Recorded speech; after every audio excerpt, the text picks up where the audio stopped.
Hi! Hello everyone. ఈరోజు cauliflower కర్రీని ఎలా చేయాలో చూద్దాం. ఈ కాలీఫ్లవర్ కర్రీ ఎటువంటి అల్లం వెల్లుల్లి పేస్ట్ లేకుండా కేవలం ఒక్క పొడి మసాలాతో సూపర్‌గా ఎలా చేయాలో చూద్దాం. ఇప్పుడు ముందుగా దీనికి కావాల్సిన పదార్థాలు కాలీఫ్లవర్, పొడి మసాలాకి కావాల్సిన దినుసులు, ధనియాలు, వెల్లుల్లి, చెక్క, లవంగ.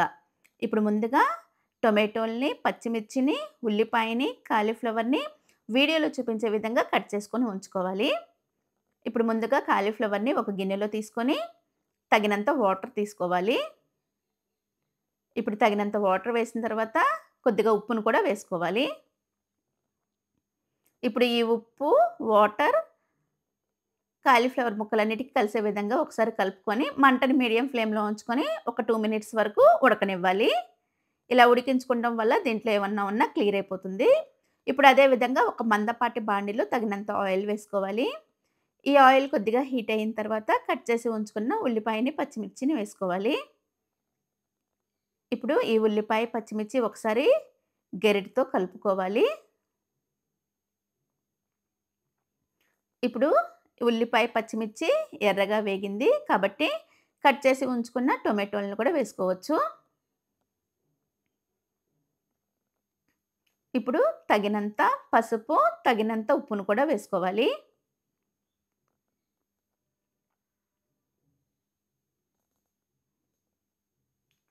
ఇప్పుడు మంటని మీడియం ఫ్లేమ్‌లో ఉంచుకొని, ఈ టొమాటోలు, ఉల్లిపాయి, పచ్చిమిర్చి, ఉప్పు, పసుపు అంతా కలిసే విధంగా వీడియోలో చూపించే విధంగా కలుపుకోవాలి.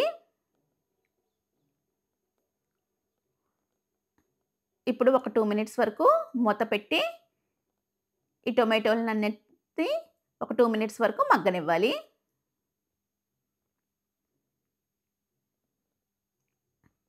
ఇప్పుడు 2 మినిట్స్ తర్వాత మళ్ళీ మూత తీసి, ఈ టొమాటోలు, ఉల్లిపాయి అంతా కలిసే విధంగా ఒకసారి మళ్ళీ కలుపుకోవాలి.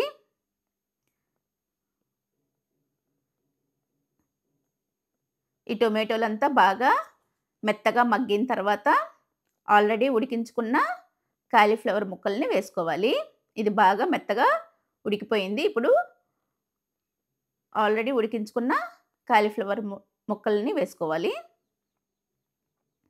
ఇప్పుడు వీడియోలో చూపించే విధంగా ఈ కాలీఫ్లవర్, టొమాటో, పచ్చిమిర్చి అంతా కలిసే విధంగా వీడియోలో చూపించే విధంగా కలుపుకోవాలి.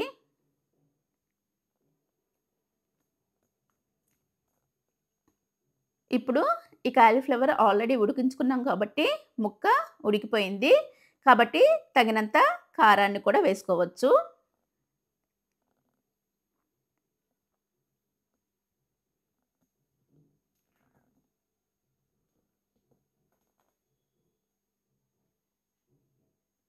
ఇప్పుడు ఈ కాలీఫ్లవరు, కారం, ఉప్పు ఇదంతా కలిసే విధంగా ఒకసారి గెరిటతో ఇలా ఈ కర్రీనంతా కలుపుకోవాలి.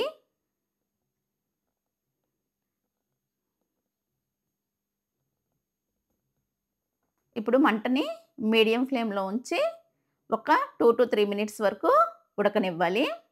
ఆల్రెడీ మనం ఉప్పు వేసి ఉడికించుకున్నాం. మళ్ళీ తగినంత ఉప్పును వేసి ఉడికించుకోవాలి. ఇప్పుడు ముక్క ఉడికేలోపు మనం పొడి మసాలాని ఎలా ప్రిపేర్ చేసుకోవాలో చూద్దాం.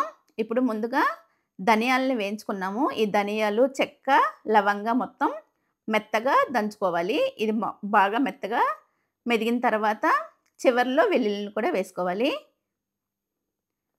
ఇప్పుడు ఈ మసాలా, ఈ పొడి మసాలా రెడీ అయిపోయింది. ఒక ప్లేట్‌లోకి తీసుకుందాం. ఇప్పుడు ఉడుకుతున్న ఈ కాలీఫ్లవర్ కర్రీలో ఈ పొడి మసాలాని వేసుకోవాలి. ఈ పొడి మసాలా కొద్దిగా వేసుకుంటే సరిపోతుంది. లేపోతే చాలా ఘాటుగా ఉంటుంది. కొద్దిగా వేసుకుంటే సరిపోతుంది. ఇప్పుడు మళ్ళీ ఒక 2-3 మినిట్స్ వరకు మంటని లో ఫ్లేమ్‌లో ఉంచుకొని ఈ కర్రీనంతా ఉడికించుకోవాలి. అంతే, చాలా easy and tasty cauliflower curry ready. Thanks for watching.